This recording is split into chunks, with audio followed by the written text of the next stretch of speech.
उसकी Tinder profile उसकी उम्र 50 बता रही थी, लेकिन फ़ोटो से वो सिर्फ 35 का लगता था। वहाँ लिखा था, मेरे कुछ काम करोगी, 30,000 हफ्ते का, नो सेक्स। सुनने में तो स्कैम लगा, लेकिन घर पे पैसे की तंगी के कारण मैंने राइट स्वाइप कर दिया। टिंडर ने कहा कि मैच हो गया। कुछ सेकंड्स में उसका मैसेज भी आ गया, हे जाने मन। मुझे ये पढ़ के उल्टी जैसी फीलिंग आई, लेकिन 30,000 के बदले मैंने रिप्लाई कर दिया, हे, और विंक वाला इमोजी। उसका नाम अजय था, बिजनेस ओनर था, लेकिन कभी बताया नहीं कि किस टाइप का बिजनेस। कुछ देर हमने बात की और फिर मेरी उसने बैंक डिटेल्स मांग ली।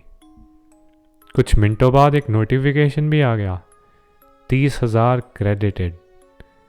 मैं 10 मिनट तक देखती रही, बस सोचती रही कोई सपना होगा, पर नहीं था। उसका मैसेज आया, अरे वहाँ हो?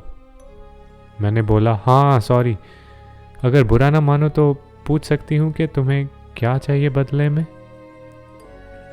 मैं चैट को देखती रही जब तक उसका रिप्लाई नहीं आया। मेरे लिए बस कुछ काम कर दो। मैंने सोचा, मुझे लगा कुछ सेक्सुअल होगा। जैसे कि मैंने पूछा, उसने बोला, पहली चीज़, तुम एक मेरी डिलीवरी लेने जाओगी। मैंने कहा, बस? मैं सोच रही थी ये तो कोई भी कर सकता है, फिर ये इतने पैसे क्यों दे रहा था। मैंने पूछा, कहाँ से उठानी है, कोई पोस्ट ऑफिस से? नहीं, मैं एड्रेस भेजूंगा, लेकिन टिंडर पे नहीं, व्हाट्सएप नंबर है क्या तुम्हारा? मैंने अपना नंबर दे दिया और उसने साथ ही एड्रेस भेज दिया।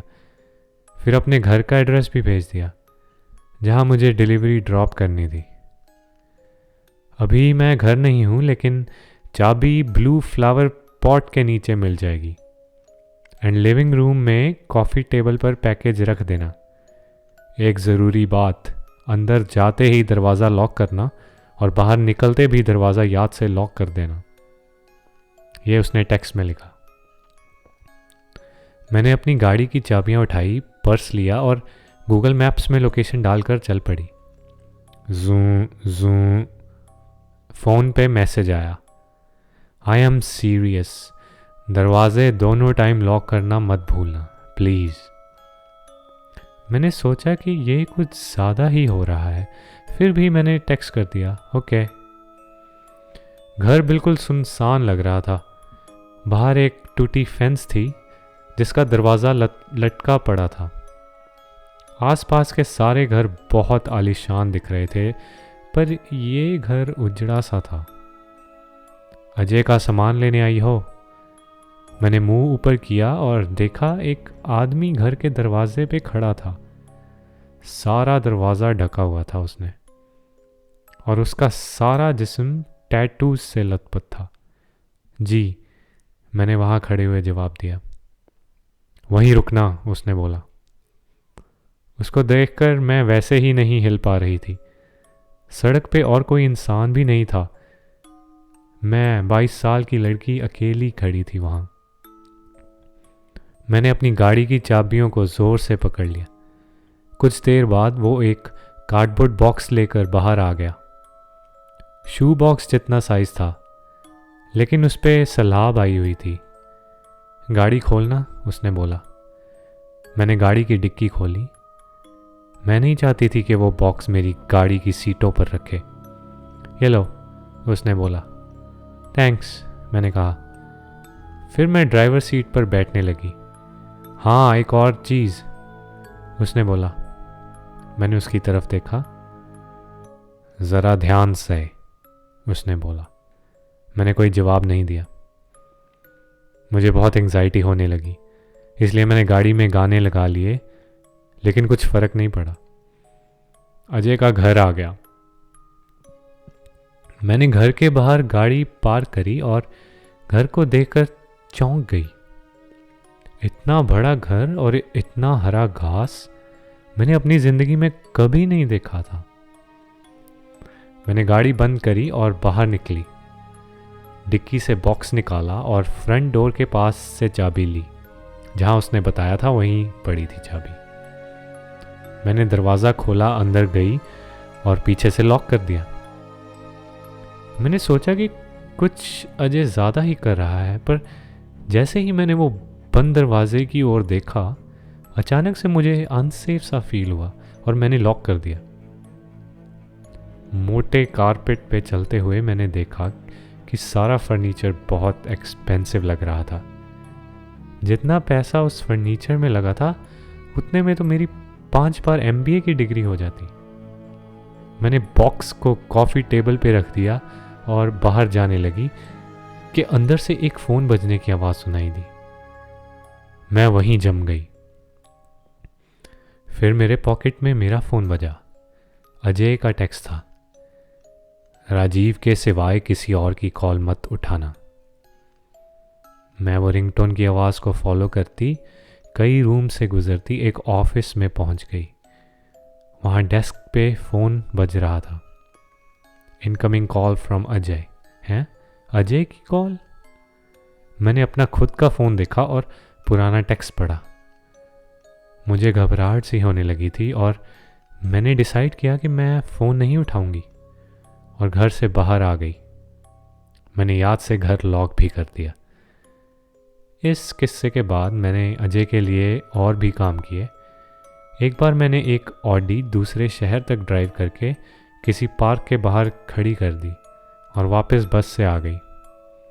और एक बार मैं उसके किसी दोस्त के साथ लंच पे गई, जिसने मुझे एक ब्रीफ केस दिया जो मुझे पहले घर पर पहुंचाना था। उसने मुझे ये भी बोला कि उसको पता चल जाएगा अगर मैंने ब्रीफ केस के अंदर देखा। कई बार अजय ने मुझे वो टैटूज़ वाले आदमी के घर कुछ समय बिताने के लिए भेजा। उस बंदे का नाम रहीम था। कुल मिला के मैंने 3 लाख रुपए कमा लिए। अभी कुछ दिनों की बात है, अजय ने मुझे उसके घर रहने के लिए बुलाया। मैं सुबह उठी तो उसका टेक्स्ट आया हुआ था, मैं चाहता हूँ तुम एक रात मेरे घर बिता कर जाओ। मैंने कभी उसको असली ज़िंदगी में नहीं देखा था, पर उसके साथ फ़ोन पर बात कई बार की थी। अजय ने कहा कि वो मुझे 50,000 रुपये देगा, बस मुझे कुछ नियम फॉलो करने पड़ेंगे। शाम को मैं उसके घर ड्राइव करके गई। बाहर पोर्च की लाइट ऑन थी। फिर से मैं अंदर गई और डोर लॉक कर दिया। घर बिल्कुल वैसे का वैसा ही था। अजय ने बोला था कि वो रूल्स की लिस्ट को डाइनिंग टेबल पे रख देगा। मैंने अपना सामान लिविंग रूम में रख दिया। मेरे बैग्स एकदम कचरा लग रहे थे उस आलीशान घर के अंदर। मैं किचन से होती हुई डाइनिंग रूम में गई और वहाँ डाइनिंग टेबल पर एक खाली गिलास के नीचे एक कागज़ पड़ा था। उस पे कुछ नियम लिखे थे। आते ही दरवाज़ा लॉक करना, सिर्फ राजीव का फ़ोन उठाना, 9 से 11 बजे के बीच कोई पानी की टूटी मत चलाना, 10 बजे के बाद दरवाजे पे कोई भी आए जो मर्ज़ी कहे दरवाज़ा मत खोलना। अगर बेडरूम में अलमारी का दरवाज़ा खुला मिले तो लाइब्रेरी में सो जाना। अगर अलमारी का दरवाज़ा बंद हो तो बेडरूम में ही सोना। माली रात के 12 बजे आता है, अगर खिड़की खटखटाने लगे तो छुप जाना। टीवी ऑन करके स्टैटिक पे सारी रात चलने देना, इसको करना मत भूलना। फ्रिज में से जो चाहिए ले लेना, पैसे सुबह ट्रांसफ़र कर दूंगा। Good night. मैंने सारे रूल्स फॉलो किए, फिर भी मुझे पछतावा सा होने लगा कि मैं क्यों आई यहाँ। लेकिन फिर सोचा कि अब तो मैं आ गई, अब सोकर ही जाऊंगी। जब तक सारे रूल्स फॉलो करूंगी मैं सेफ हूँ। फिर भी ये घर क्या है? कोई हॉन्टेड हाउस है क्या? कुछ घंटे में ऐसे ही घर में घूमती रही। मैंने प्लान किया कि मैं 9 बजे तक सो जाऊंगी, क्योंकि उसी टाइम के बाद सब उल्टा सीधा होगा। 8:50 पे मैंने ब्रश कर लिया और पानी की टूटी अच्छे से बंद कर दी। बेडरूम में अलमारी का दरवाज़ा खुला था, इसलिए मैं लाइब्रेरी में अपने बैग्स ले गई। फ़ोन चेक किया, अजय का कोई मैसेज नहीं आया। मैं सोचने लगी कि अजय ऐसे अजीब से रूल्स क्यों बनाता है जिनका कोई मतलब ही नहीं बनता। पता नहीं कब आँख लग गई, लेकिन ठीक 10:15 पर दरवाजे की घंटी बजी और मैं जाग गई।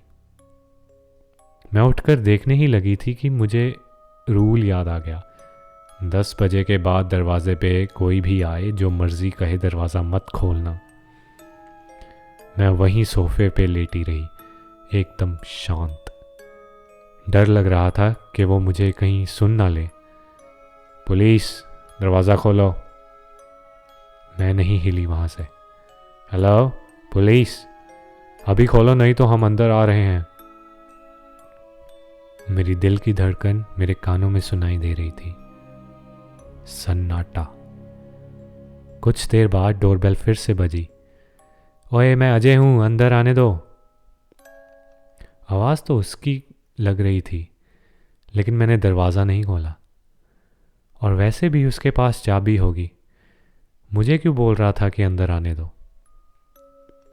ये 1 घंटे तक चला। अलग अलग लोग आए, अंदर आने दो, मैं ये हूँ, मैं वो हूँ, और फिर चले जाते। फिर मैं किसी तरह सो गई और माली नहीं आया कभी। जब सुबह आंख खुली तो किचन में से आवाज़ आ रही थी। मैं धीरे से उठी, अपना फ़ोन उठाया और बिना आवाज़ किए किचन की तरफ दबे पैर चलने लगी। अजय खाना बना रहा था, स्टोव पे दूध भी उबल रहा था। हे गुड मॉर्निंग, उसने मुझे देखते बोला। हाय, मैंने सहम कर कहा। अजय को पहले मैंने कभी नहीं देखा था, लेकिन वो अपनी ऑनलाइन पिक्चर्स जैसा ही दिखता था। अंडे खाओगी? ब्रेकफास्ट तैयार है। ओके, थैंक्स, मैंने प्लेट उठाते हुए बोला। ब्रेकफास्ट और कॉफ़ी के बाद उसने पूछा, कैसा रहा फिर? ठीक था, कुछ ज़्यादा अजीब नहीं हुआ। कूल, वो बोला। रूम में ऑकवर्डनेस सी थी। चलो मैं चलती हूँ, मेरी क्लासेस हैं, मैंने कहा। मेरी क्लासेस तो नहीं थी, लेकिन मुझे वहाँ से निकलना था जल्दी से जल्दी। हाँ ज़रूर, फिर बात करेंगे, अजय ने बोला। मैंने अपने बैग उठाए और अजय बाहर तक छोड़ने आया। जैसे ही मैं गाड़ी से जाने लगी, वो मुझे देखता रहा। मैं घर पहुंची, मैंने अपना सारा सामान अनपैक किया। अजय की रूल्स वाली लिस्ट तो मेरे पास ही रह गई। मैं बेड पे बैठकर लिस्ट को दोबारा से पढ़ने लगी। मेरे रोंगटे खड़े हो गए जैसे ही मैंने देखा कि मैं एक रूल फॉलो करना भूल गई। टीवी ऑन करके स्टैटिक पे सारी रात चलने दो, इसको करना मत भूलना। टीवी ऑन करके स्टैटिक पे सारी रात चलने दो, इसको करना मत भूलना, इसको करना मत भूलना। मैं वो कागज़ को देखती रही और मेरा सर घूमने लगा। मेरा फ़ोन बजा। पेमेंट का नोटिफिकेशन था, 50,000। मैं फिर से लिस्ट को देखने लगी। शायद ये रूल इतना इम्पॉर्टेंट नहीं होगा, मैंने खुद को दिलासा देने लगी। अजय का टेक्स्ट आया। मैं अभी शहर से बाहर हूँ, अगले हफ्ते तक घर पहुँच जाऊँगा, सो तब तक तुम्हारे लिए कोई काम नहीं होगा मेरे पास। और पैसे भेज दिए मैंने, मज़े करो। और मैंने वो मैसेज न जाने कितनी बार पढ़ा। मैं अभी शहर से बाहर हूँ। फिर जिस अजय ने मुझे आज सुबह ब्रेकफास्ट खिलाया था, मेरी आवाज़ वहीं रुक गई। मैं अभी शहर से बाहर हूँ। फ़ोन पे एक नया टेक्स्ट आया, इस बार कोई अननोन नंबर से। कुछ करना भूल गई क्या? फिर एक फ़ोटो आई जिसमें अजय टीवी के आगे खड़ा हुआ था। मैंने कोई रिप्लाई नहीं किया। फिर एक और फ़ोटो आई मेरे घर की बाहर से। फिर एक और टेक्स्ट आया, ज़रा ध्यान से।